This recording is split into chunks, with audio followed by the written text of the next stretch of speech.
Welcome to the Eclectic Gamers Podcast. Today is Sunday, March 15th, episode 267. I got the date right. Go me. You did. Good job. Beautiful morning. It is like nice. Nearly 70 this morning. It was 70 yesterday. I know. It is going to be 17 in about 5 hours. No!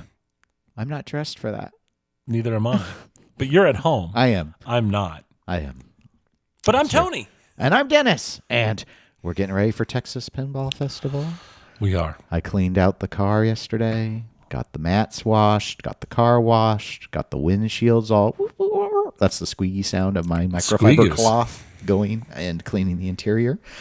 And so that's very exciting for us. And doesn't impact our recording schedule because we conveniently timed it this year because it's part of our strategy. Yes, our strategy. It was part of our strategy. We set it up 10 years ago.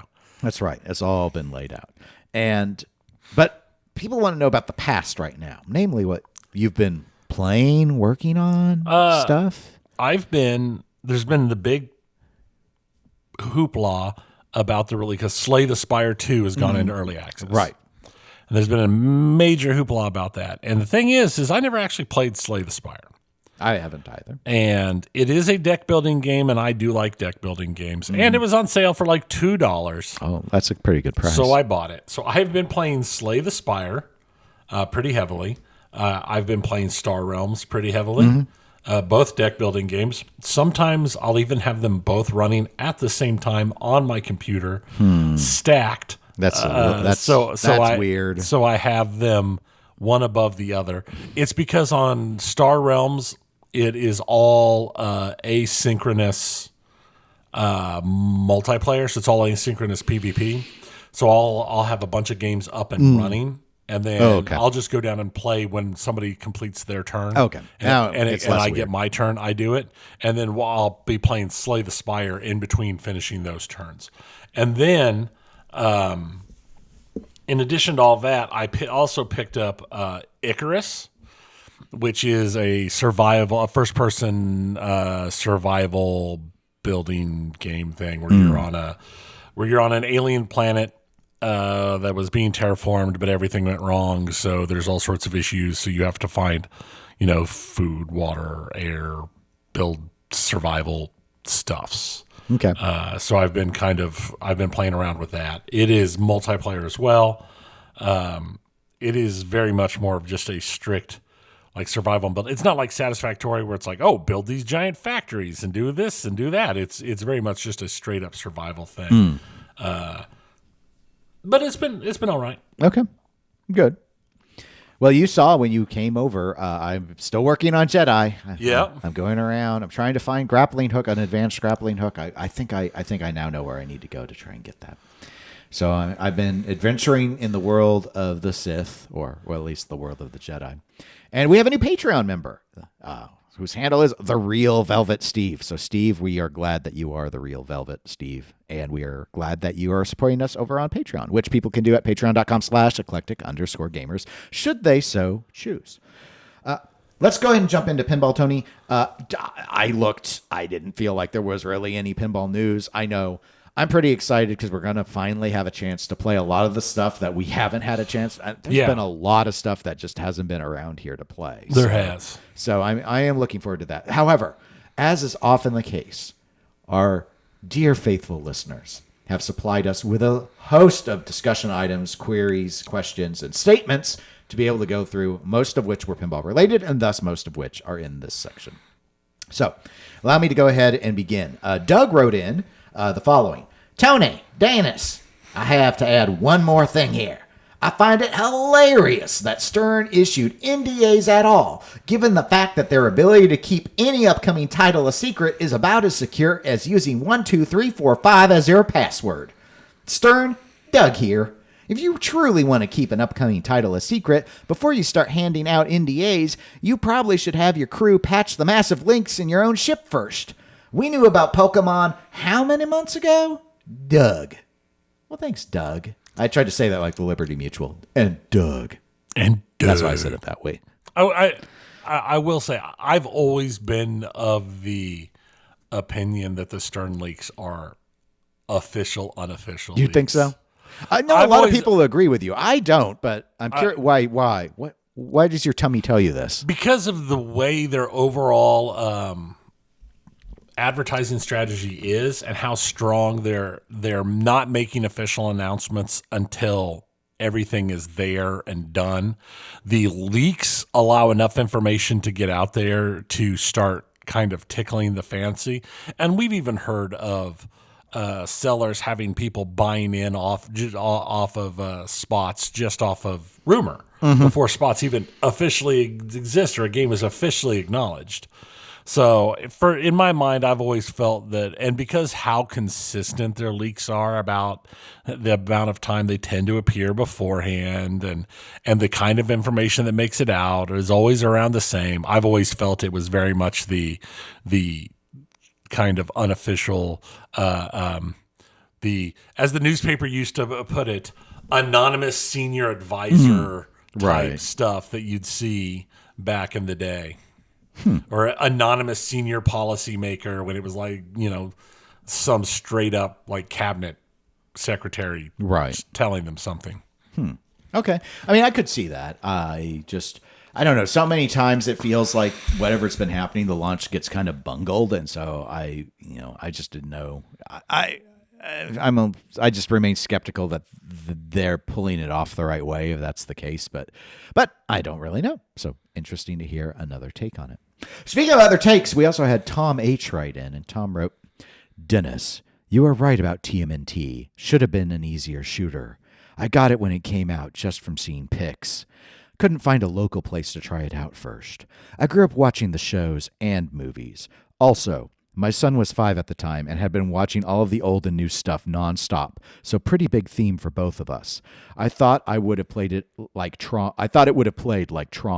but it's just too fast. Anyways, after the first weekend we're playing, and after a few games of Plunge Drain, he's standing on the stool playing, turns to me and says with tears in his eyes, Dad, get rid of it, and walks away. I want to pause. Right here because in my mind, the kid just pivots, puts his hands behind his back, and casually strolls away, still in the air from the stool. He's just walking on air. Get rid of it. Do it. Do it, Father. Do it. Haha, I was trying to hold my laugh in. It didn't stay for very long. The update with the wizard mode play made it last a bit longer. He's a better player now, and it's usually one he asks to find when we go places. Just saw a trailer for he says Pikmin in the thing. I don't know if he meant Pokemon or Pikmin. I guess he does mean Pikmin. Yeah. What's Pikmin? Well, Pikmin's a Nintendo game. He probably means Pokemon. Oh, okay. Okay. Guessing it's just a middle finger to Pal World. Oh, no, Pikmin. Oh, Pikmin. That is, yes, I didn't include that. That is a game came out. They're called Pikmin. They're literally in the course of being sued currently, or there's lawsuit talk coming around from Nintendo and Pal World. And, oh, my. And Magic the Gathering. No. Valorant. I'll just start randomly saying stuff. Right. Icarus. There was one other, because one of the characters is just a straight up rip of their character, like not even hidden. Oh. And a lot of their other stuff is just straight. I mean, it is straight up Pokemon and Power World stuff, just ripped, just straight ripped assets. Oh, kind of like the one where they ripped that Hide in the Tall Grass game. Right. Except for even worse than. Okay. All right. Yeah. So that's what it is. All right. I'll go back to that part. Just saw a trailer for Pikmin. Guessing that's just a middle finger to Pal World, or maybe Nintendo plans on suing themselves. Also, I remember playing Unreal Tournament long ago and loved the kill call out, double kill, multi-kill, ultra kill, monster kill. I think that's right up Dennis's alley with obnoxious callouts, and would think it could be great in a pinball machine for combo replacing kill. Enjoy the show. Tom. Well, thank you, Tom. And yes, it is right up my alley. In fact, I wasn't a big player of multiplayer in Halo. However, Halo's got that like double kill, triple kill. My favorite one was Kilimanjaro. All right. So What? that Pikmin, Yes, tell us about because I didn't include it in the thing, is it's a rips off Power World, Pokemon, and Breath of the Wild from the gameplay and the looks, and has like directly ripped off assets from all of the various things. But it has also straight up ripped fan made Pokemon and just put them unedited into the game. Just straight up fan made Pokemon. Awesome. What have we become? Yeah. There's a it is one of those, it's really weird. It's the devs like have two different names. The developer has two different names in their trailer that they talk about, and like one is Poke Game and the other is Pocket Game.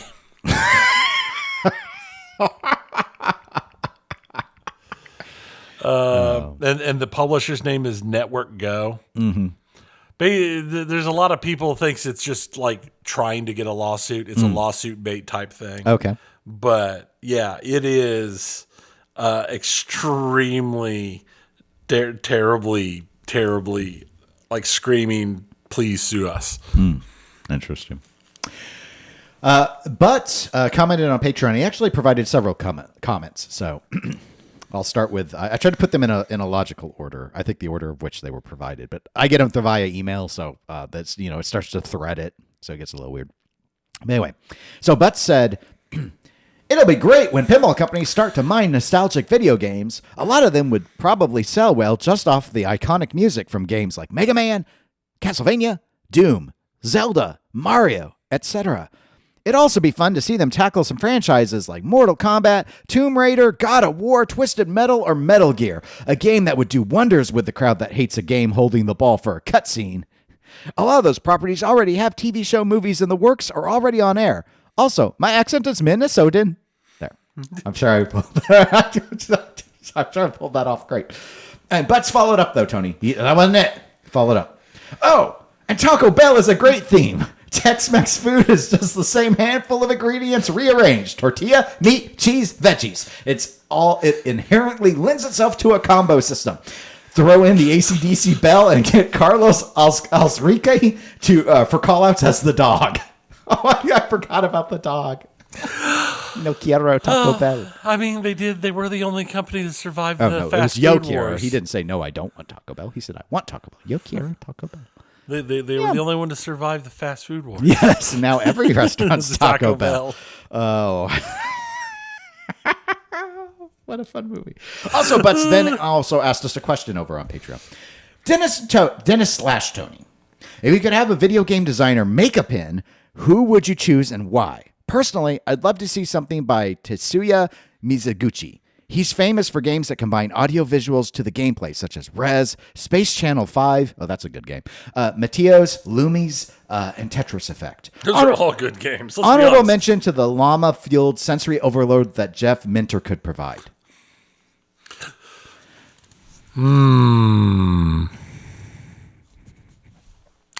What do you think about that? I'll give you one. This is not my favorite video game designer. However, a video game designer I think who could do very well with pinball would be Cliffy B. Straight up Gears of War. And have him do it. Like, here's an idea. Could you somehow integrate a cover-based system in a pinball machine in some way? Like, I'm thinking like a wall. Think like on the P3, how you have that the scoop wall that raises. What if you had situations where you could trigger things and raise stuff and it provides cover? Like let's say there's a ramp, but if the ball's rolling on the ramp and the ramp is exposed, the shot doesn't count. You have to hit something and this actual physical wall raises up and blocks part of the ramp, reflecting the idea that you're behind cover. Then you shoot the shot and the ball rolls along and it provides I don't know if that's going to work or not, but I'm just saying I think Cliffy B kind of taking that third person over the shoulder shooter style and trying to make something of it in the pinball space. I think it could work. Maybe not my idea for it, but I think he could probably make something work. And I think I think people would like it. I think it'd be a good, his gameplay, I think would lend itself to pinball. So that's who I'd go with. And for those that don't know, Cliffy B is Cliff Belinsky, I believe is his actual last name. Yeah. Gears of War creator. What do you got? This is just pure trolling. Why do you troll them, Precious? Because I find it humorous. But Peter Molyneux. Oh my God. Oh my gosh. You want to talk about that game ain't ever getting out of development. You're right. The game is never getting out of development. But here's the thing. It's going to be talked up, and it is going to be the most beautiful, like handed down on pillars of golden light directly from angels' hands game. This is the creator of Fable, for those that don't know. Fable, Black and White, Populous back in lots of things. Very, very a major designer. Yes. Who has a problem delivering on what he overpromises. He very overpromises. But his games do look good. Yeah. Doesn't that sound familiar? Yes. Doesn't that sound like somebody who's already in the pinball? Theater awaits. So that was... I'm trying to remember. I think it was the battle of the champions here of overpromising and never delivering. I've played a couple of the Fable games. I didn't play the first one. I think I played 2 and 3. There was one where I just remember because he had all these game dynamics and all this because there's a lot of Fable, very role playing style game. And I had one instance where it's like I was in combat a lot, and like in many role playing games, you eat food to heal, but he had it affect your body depending on the type of food. And all I really had were pies, and my character literally became humongous. So it's like I didn't notice at first because it was incremental, and then I finally looked at it like, oh my! Like I'm like I'm not really fitting in anything. It seems your clothes expand with you, but the next thing I know, I look like is it Blob from X-Men? Yeah, that's what I ended up looking like. Except I'm like in fancy pants, like pantaloons and stuff, and a frilly shirt. So there's that. I had to put him on a carrot diet to get him back down to his old size. It's not like it's not like Elder Scrolls where you just eat a wheel of cheese and you eat like 100 wheels of cheese and nothing happens. Yes, or Fallout. Fallout, I just eat everything. I eat iguana bits, whatever, Blancos, yeah, whatever. Everything. Eat it all. All right, so those are our suggestions. So, thanks for the question, Butts. I do want to say Medios and Lumnies are great games. Those games were amazing. Brent R. also wrote in, and Brent said, "Hey, Tony and Dennis, I have both a pinball and video game thing to talk about. That's why I put this one last, because it's got a crossover. For pinball, I have been rewatching Angel, which is a spinoff of Buffy the Vampire Slayer, and got to thinking that Buffy would be a great theme for a pinball game. With each season of Buffy, you got a big bad and would be perfect for modes, multi-ball, wizard. Also, it seems perfect to have some type of video mode where you just stake vampires. Also, I got to play Pokemon Pro version, and currently there's a problem with the left orbit feed going down because they have a metal piece that's sort of bent that causes the ball to easily head towards the middle and can barely hit the ball with the tip of the right flipper. I talked with the tech at the location, and he told me that metal piece can't be moved. They believe that the metal piece is related to the premium version, since that area has a thing similar to the trunk on Elvira. So they are hoping for a kit that fixes the problem. I imagine tournament directors love this, but hurts the casual person who Pokemon is meant to be for. The code was at 0.75 and had no insider connected stuff, but you could log in and catch Pokemon. All right, so let me go ahead and pause on the pinball part. I haven't heard yet whether this issue he's just reported with the Pro is widespread or not. I don't know. I haven't. This is the first I'd heard. Yeah, I haven't. What do you think of the idea of Buffy as a pinball thing? I've played the somebody did a retheme. They had 2 of them at TPF a few years ago. Yes, I don't remember what they were rethemed, what it was a retheme off of. But I was a big fan of Buffy back in the day. Literally, it's humorous that this came up because I just found out yesterday that they were trying to do a continuation of Buffy, and it got canceled at the same day. Or I found out about it at the same time because the post went out that the attempt had been shut down. The pilot wasn't picked up. Oh, okay. I think it would be ripe for that kind of for a machine. Yeah, I agree. I didn't watch Angel. I probably saw a couple episodes of it. I did watch Buffy. I think I've seen all of Buffy. It's been a long time. I never rewatched it. I will say, if you want, I think the vampire theme obviously can work. Tony mentioned the homebrew Buffys. Also, if you get to a show and you get a chance, if there's a P3, see if they've got Drained. You could try Drained out. Yeah. Because that's really all about trying to stake a vampire. It's fun. So yeah, it's a very EM style approach, gobble hole and everything. So that's an opportunity for you also to show. But I think it shows that there's a way to integrate the vampire theme, I think, pretty cleanly into the world of pinball. Continuing his email. Now for the video game part. Tony mentioned he played a demo of the new Battlestar Galactica game. The game reminded me of the newly released Star Trek Voyager game. That's a resource management game with ship combat. The game has you go through the TV series, but with the ability to make different decisions than Janeway didn't do, like equipping Borg tech. I've been playing Dragon Quest VII Reimagined since I had played the original PS1 version and failed to beat the game twice. With the quality of life improvements, I managed to beat the main story along with the post-game content. As I was playing it, I felt something was missing, which I was right. They ended up cutting a bunch of content, which I can see why, to lower the overall playing time and tighten the story a bit. My question is, are you guys fine with cutting content even with quality of life improvements? Because I'm fine with cutting unnecessary mini-games or game mechanics, but I would prefer keeping story stuff in. They made some stuff optional already, but I don't know if they could make the other story elements optional as post-game content. Sorry for the long email. Continue with the great work, Brent. Thanks, Brent. All right, Tony, do you know anything about the Star Trek Voyager game? I played the demo. It's when it had originally came out, and it's very much the same type of resource management, and it's also, I enjoyed it just as much as the Battlestar Galactica game. I think the Star Trek Voyager game feels a little more in depth than the Battlestar Galactica game did. Though I think the Battlestar Galactica combat might be better than Voyager's combat was. But overall, they're both a very similar type of resource management game. The question is just which one ends up being bigger, and I don't know. I haven't picked up Voyager yet because it's not been on sale, and I've been buying and playing cheap stuff. Mm-hmm. Right. Well, that makes sense. What do you think about his question about the idea of dropping content? There's a time and a place for it.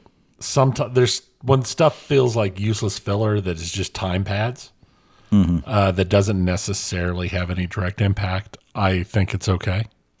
Yeah, I guess for me, it comes down to what it was billed at. So he mentioned Dragon Quest VII Reimagined. Mm-hmm. If it's a reimagining, I think it's fine to dramatically make alterations because it is a re-envisioning of the work. Right. If it's a remaster, I expect all the content just remastered.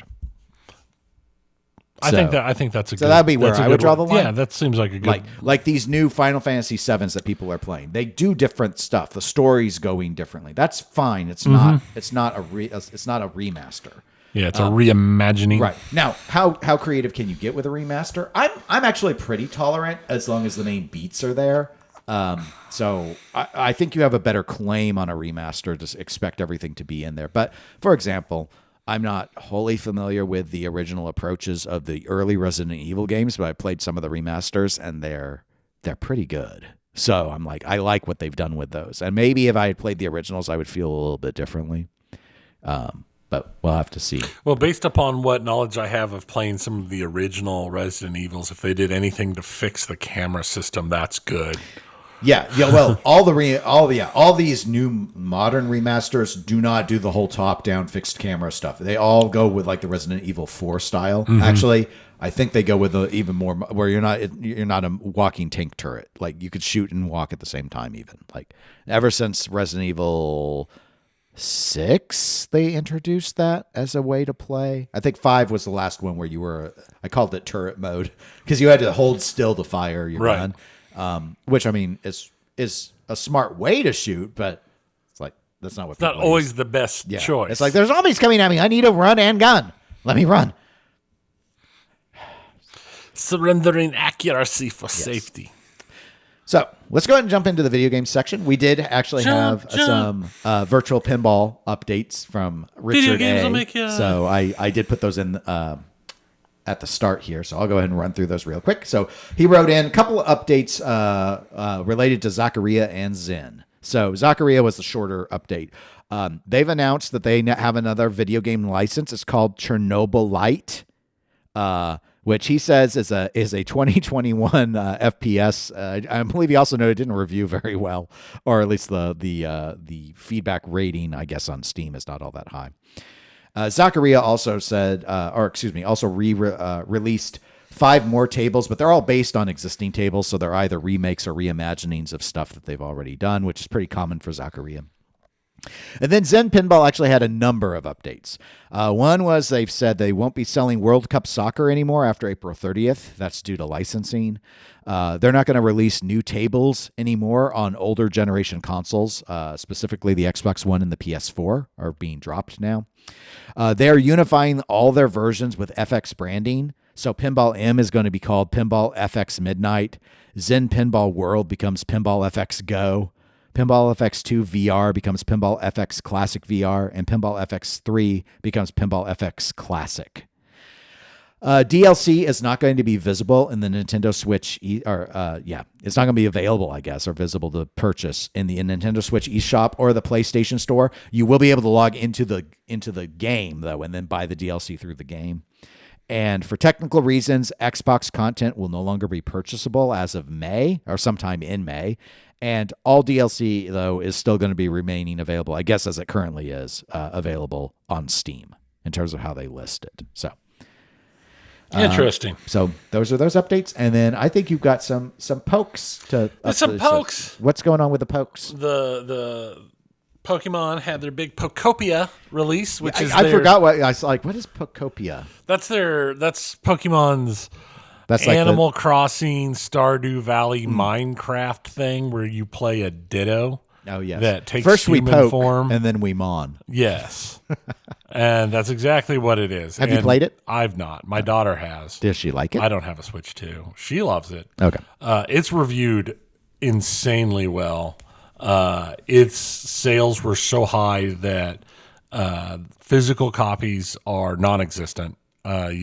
People are buying them and instantly eBaying them for huge monies to get the physical editions. They sold 2.2 million copies in 4 days. Wow. It has sold so well that they had a massive stock price increase after release. Nintendo did. So it's going very, very well. There's been an incredibly large number of people out there that have apparently decided that this is the game that they have been waiting for, and Switch 2 sales have also seen a bounce. So okay, we'll see where that goes for them.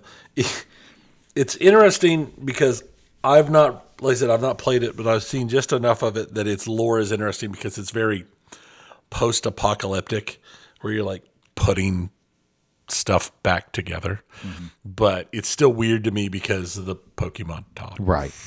Because But you're because a you're a Pokemon, Ditto, so you understand them. That's just standard Poke science. Yeah, that's how it is.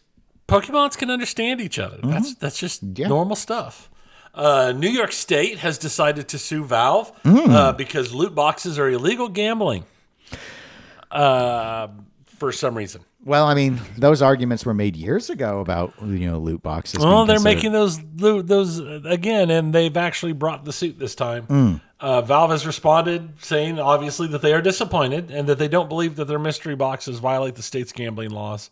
They also point out that there is no difference between the mystery boxes and Magic the Gathering, Pokemon, or baseball cards because they're all sealed packs of stuff that you don't have to have to play the game or to do whatever. Yeah, I don't know if New York's going to win this, but I'd have to see what. There's part of the thing that they pointed was that there has been some stuff seen online where like people have been trading and selling stuff out of the mystery boxes or something, and they point to that as, oh, that's different, that's illegal gambling somehow. But it is a weird tact to take because like Valve says, I mean, I don't like loot boxes. I don't like mystery boxes. Quite frankly, I hate mystery boxes, period. My kiddos love the mystery boxes for, the little toys and whatever, where it's like, oh, there's a bunch of them and I don't know which one I have. I get the box and it's a big surprise. I hate it. I think I absolutely despise that entire system of everything. I'm not a fan, but at the same time, I don't think it's illegal gambling.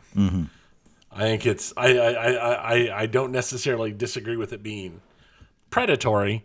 I just don't know that it would count as illegal gambling. I think it needs to have its own thing applied to it, and I think if you're going to apply something to it, it needs to be applied across the board. Well, I mean that's up to New York if they were to try and enforce it in other ways. I think. But one of the things I do have to bear in mind is I don't know how their state defines gambling. Yeah, and I don't either. So, it used to be, especially when I was more active with pinball events, I'd talk with a lot of people who would be planning them because they'd want to do like a drawing for, all that sort of stuff. And and every state's a little bit different, it seems, in terms of what they consider a lottery, what they consider, a drawing, what they consider a sweepstakes, and who's allowed to do those varies by state too. So it gets a little tricky, but I do know a lot of people end up running into the instance where they start thinking they're doing a drawing, and then in reality they're actually doing a lottery or right. And it's like, no, I'm sorry, guys. The rules are different. You're wanting to sell a certain number of tickets, like Project Pinball does, and someone's going to win this valued item, like. Are you a nonprofit? Because they can do it because they're a nonprofit. If you're not a nonprofit, you don't in Kansas, you don't have the legal ability to do it like that. You'd have to do it more like a way for someone to enter without paying anything and stuff like that. So I used to try and advise some people on that, so they wouldn't get in trouble, because it just takes one person. It just takes one person who loses to complain, and then you could get hit with illegal gambling. So it's like you need to be careful about it. People get kind of flippant on it. But anyway, all right. Well, we'll see how that goes as you follow the story. We'll see how it happens. With all the changes going on at Microsoft, they went ahead and they've announced their more information on their new hardware. They're calling it Project Helix. Is that because it's Helix, as in some really rare exclusive thing like RAM that I won't be able to afford to buy the system with because it's too expensive because of AI? Yes. Okay. Good name then. Yeah. I'm just waiting for it to be like, but that's just the project name. When we launch, it'll be Xbox Zero. Oh my God. No, it'll be some form of Xbox 180. It'll be Xbox Series X1 360. That's what it'll be. Just to make everything. Why can't they more just difficult. be like Sony knows how to number? Just number. Just number. Just number. Don't. Nintendo runs into this too. Like they've learned. Like Switch too. Yeah. Don't be all like Wii U. Right. Wii U. Yeah. No. It made it sound like it was an add-on. They should have kept with the original Project Dolphin. Echo. It's the Nintendo Dolphin. Yes. Woo. But dev kits are expected to start heading out in 2027. The plan is that it will play Xbox and PC games. They've put out some initial hardware stuff, but it's all just basically saying, "Oh, we're working with blank company to make a proprietary blank chip to do this magic blank stuff," which means it all means nothing. There's no hard numbers, none of it. It's all very early stuff. Next, in what is very interesting and so long that I've not actually listened to all of it yet. You've listened to some of it. I've only read summaries of elements of this. I read. I started by reading summaries, and then I went ahead and I found a place that had just like the snippets, and I watched a couple of the snippets. But Jeff Kaplan, former lead of Overwatch, Papa Jeff. Yes, Papa Jeff. He did a 5-hour podcast interview. That's a congressional hearing, not a podcast. Right? It is next level high. Like I said, I've only watched like like people who went like, okay, here's the timestamp. Watch like these 5 minutes or these 10 minutes or whatever. That's all I've done because again, it's 5 hours long.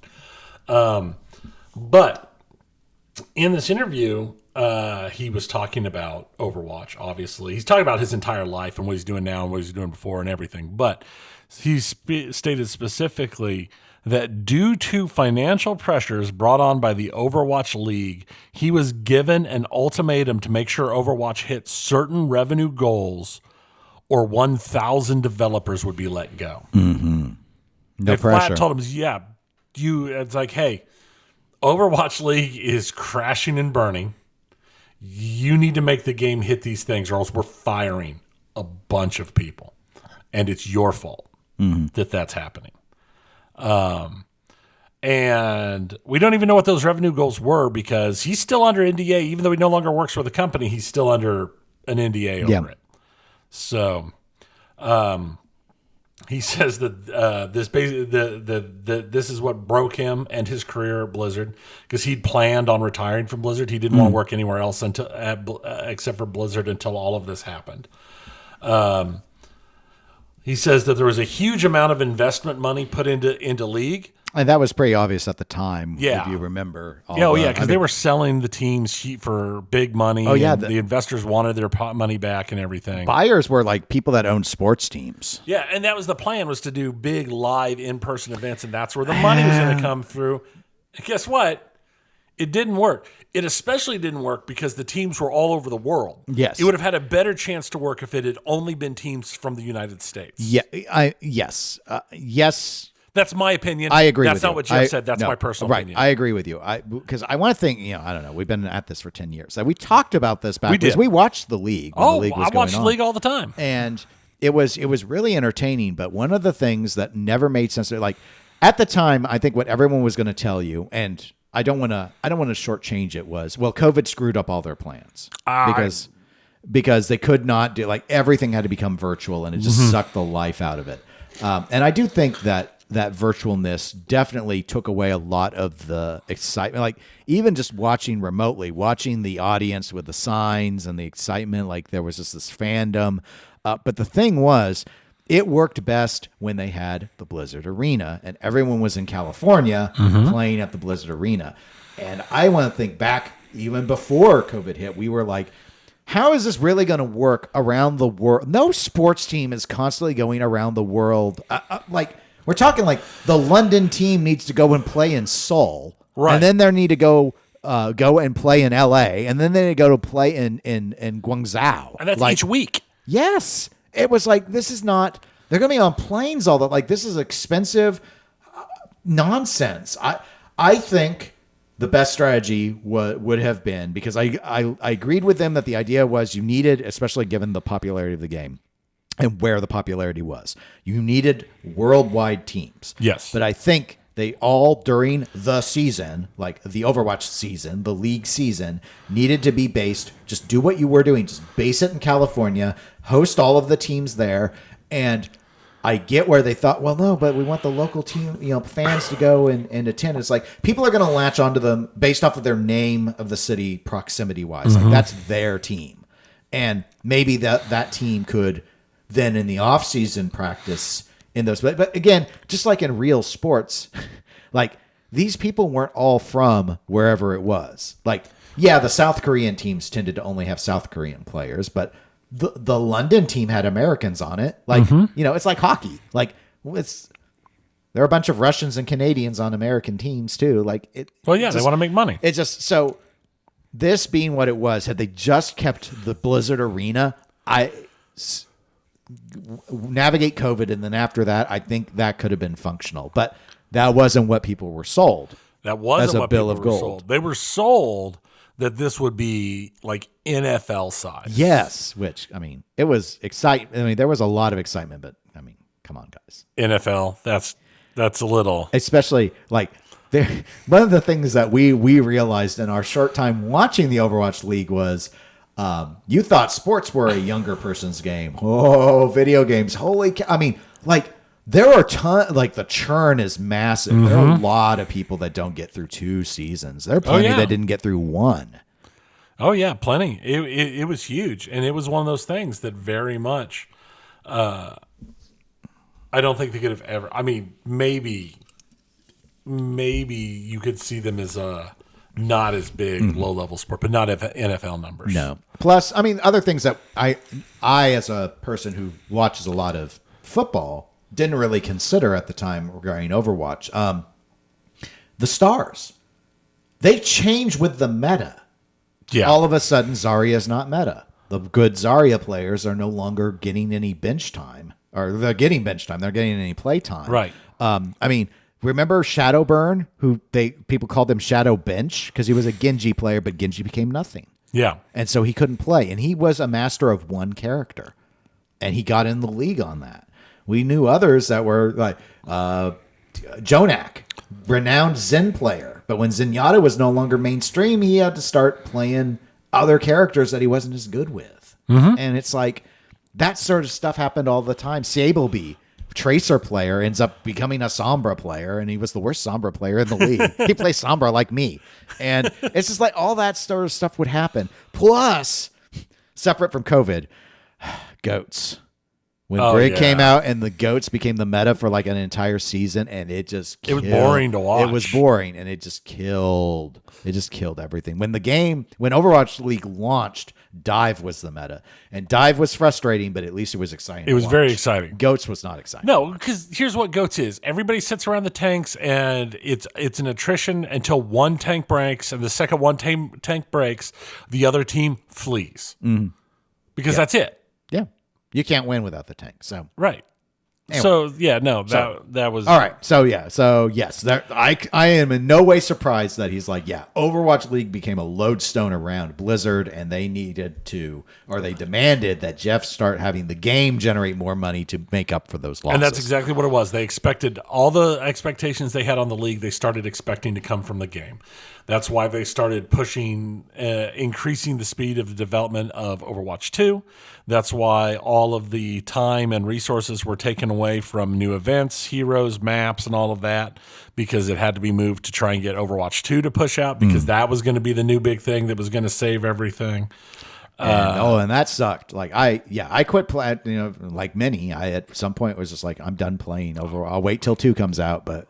It's like, this is no longer. Like, I've never played since. There's nothing coming out for it. And so it was frustrating because, again, it needs to be, if you want the attention to stay there, as all these other companies have learned, it must be a living game. But that's not just living in a time capsule of this is what it always has. Like, if I wanted to go back and play an old game, I will go back and play an old game. But I won't play them all the time. Right. There's not a new cast of characters. This is why fighting games try and launch new characters and stuff constantly until they're ready to launch their new game. Yeah, you have to keep something that keeps bringing people in. Yeah. Yeah, I like I said, I've honestly, ever since I've not played Overwatch 2 ever. I know it's Overwatch now again, but I've never, I stopped Overwatch when this whole thing started falling apart.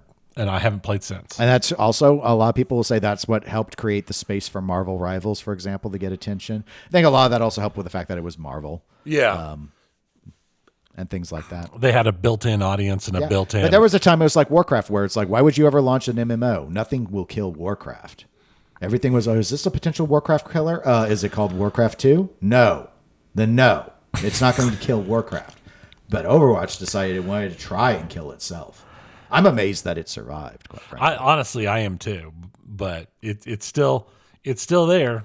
It's because the only thing that ever really stepped up and has been solidly against it has been Marvel Rivals. Valorant never made it. None of the other ones ever made it as big. Yeah, there are a few. They've carved out some space where they can survive as things. I still play Marvel Rivals usually at least once a week. I mean, they all survived better than Highguard that's shut down already. Yeah, more on that later. Yeah. But what else from Papa Jeff? Last thing from Papa Jeff is he's currently working for an independent studio. They're the studio making The Legend of California, which is an open world survival game set in Gold Rush era or Gold Rush era. Like late 1800s. Yeah. So it's like a Gold Rush era thing, except for it's like just straight up open world. So basically, from the sounds of it, it feels like an open world survival version of like Red Dead. Oh, okay.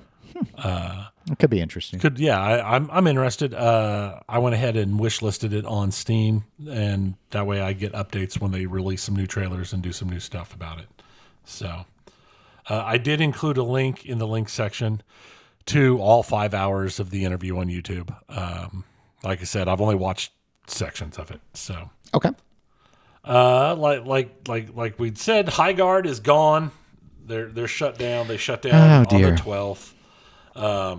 Not the shortest lifespan of a live service game, but definitely pretty short. They crunched voluntarily. The skeleton remaining crew did a voluntary crunch because they wanted to get their final update out before the game shut down to show what they'd been working on. Okay. Basically. And I'm like, sure. That's like, okay. I don't get it, but I mean, the writing's been on the wall since January. I can't imagine, especially if it was voluntary. Were they paid overtime for the crunch? Or were they doing unpaid overtime to kick this thing out of this dead thing that has like 300 concurrent players at the end? yeah. If people can't go back and then look at it, I don't understand what good it. Anyway, I don't get it. I'm not a coder though. I don't know. I don't know. I think I thought the same thing when I read it because I saw the thing crunch. I'm like, oh my god, they made these people crunch They made these people crunch to do a release after the announcement of the shutdown date, and in the thing they're like, well, it was a voluntary crunch. The developers wanted to do it just to put out what they'd been working on. And I'm like, why? I just don't get it. No. This might fall into the whole love of the game thing or whatever, but I don't know. Yeah, or pride in your work. But at the same time, it's like you're about to be fired. You're out of a job. You're the few survivors on the decimated development team for this game that is being shut down, is being considered one of the most colossal failures of the last 5 years. What are you wanting? I don't know. I have plenty of maybe not. Maybe they put more time in than my example. But I've worked on plenty of projects, and then it's not. It's like whatever I was working on, it's not going to work or it's not going to go anywhere. And it's just like I close it, sigh, and don't go back and move on with my life. And it's like that just happens all the time. I've worked on several things like that. Yeah, I don't know. And I have run into people where they do struggle to let go. And it's like, they're like, but I put hours into it. And it's like, yeah, and it's not getting us what we want. So we're going to stop and we're going to do something different instead. And Thank you for your service. Like, I don't know what else to tell you. It's time to move on. Yeah, I've done work and bring stuff in and get estimates on projects and stuff. And then it's like, oh, there's no budget. We'll put it on the back burner and look at it again in 5 or 6 years. Mm-hmm. It's like, oh, okay. No, I still somewhere on my computer should have that. One of the articles I wrote about early pinball board sets, I had Tony proof it, and I said, what do you think? And he goes, it's really boring.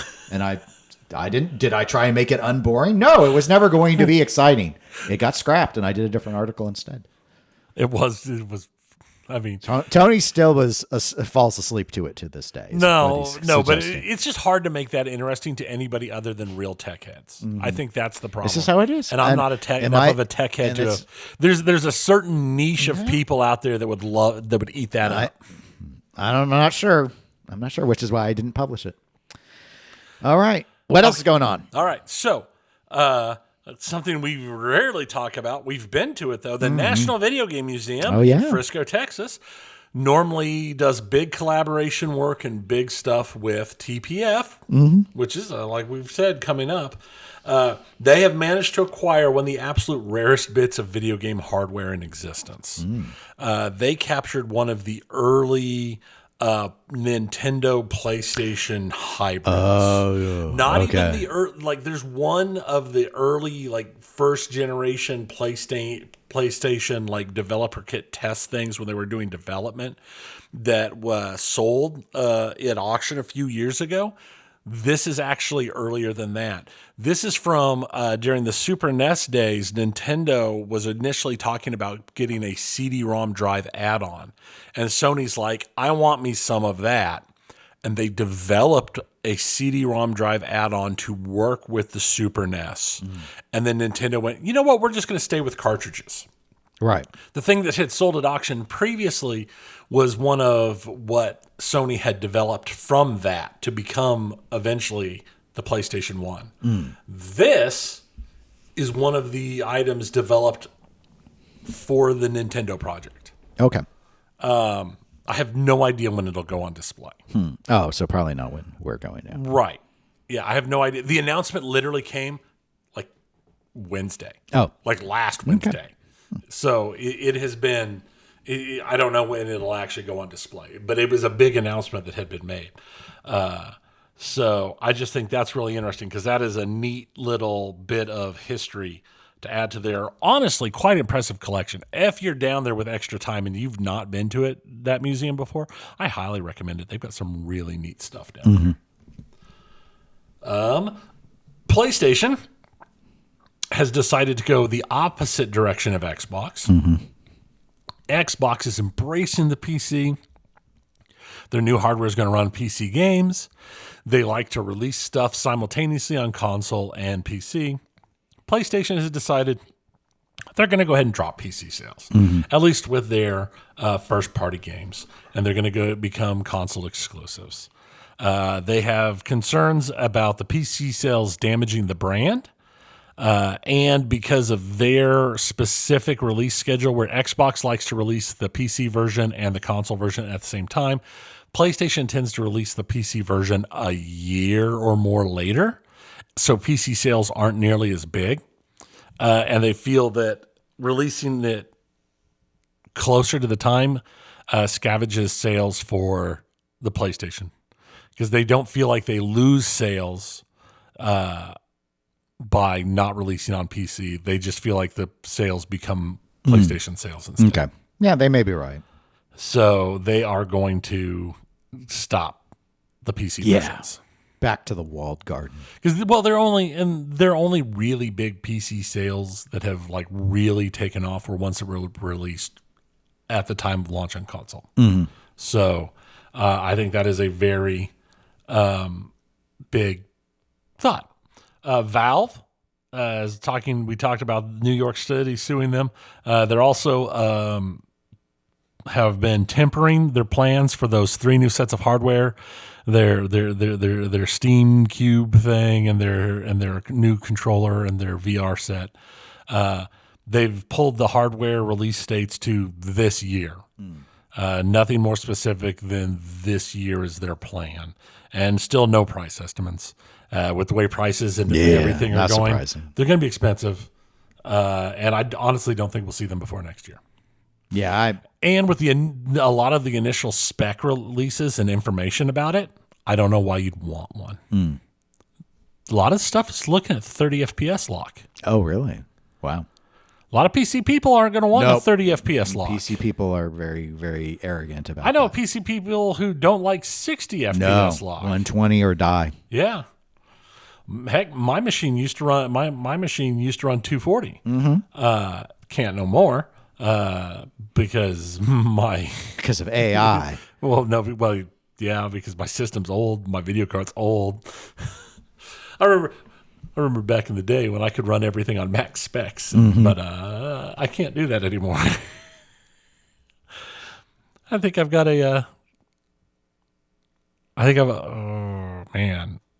my video card is like a 20 something.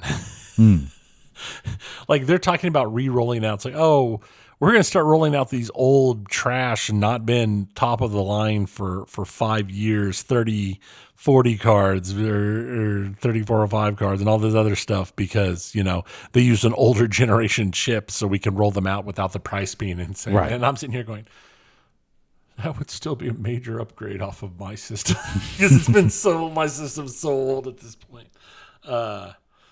So we'll see.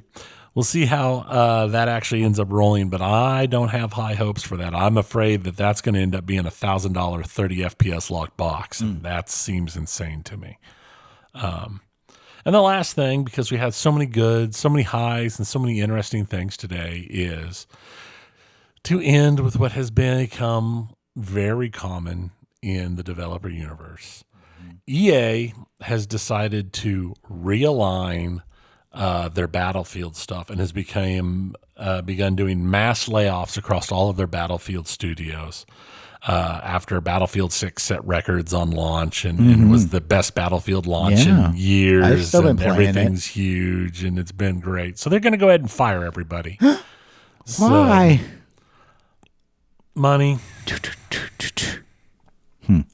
It feels like it has become, as soon as a game is completed, whether it is a success or a failure, they are completely gutting these teams. And not just, back in the day, what they would do, all the developers would do is when you'd finish a game, you would leave a small core for bug fixes and to work on, DLCs or extended stuff. But the main core of the developers you would pick up and you would shift over to another project that had a smaller team doing initial startup work. Right. And you would go, boom, here's the new core of people who would go and start really getting into it. And then you'd eventually move some people to be a small core to do startup work on another game so that when this one's done, you can move the core of the people over.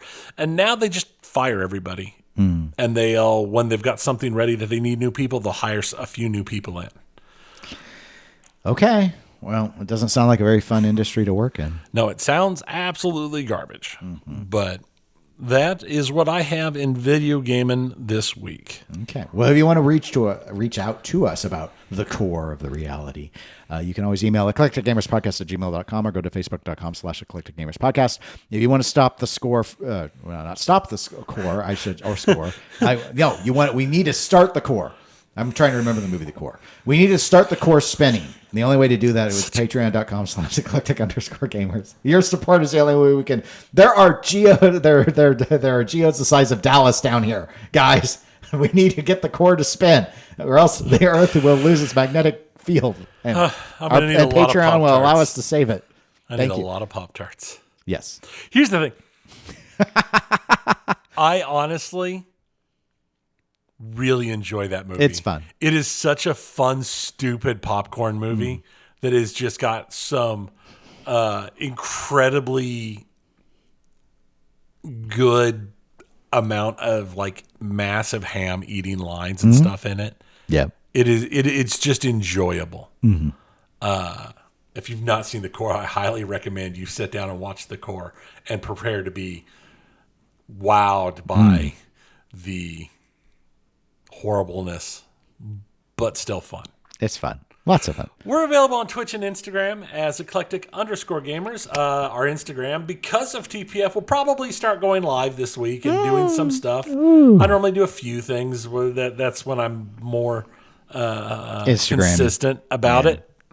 Yep. And we'll be back in a couple of weeks to debrief about TPF, as we do. So until then, my name is Dennis. I'm Tony. Goodbye. See ya.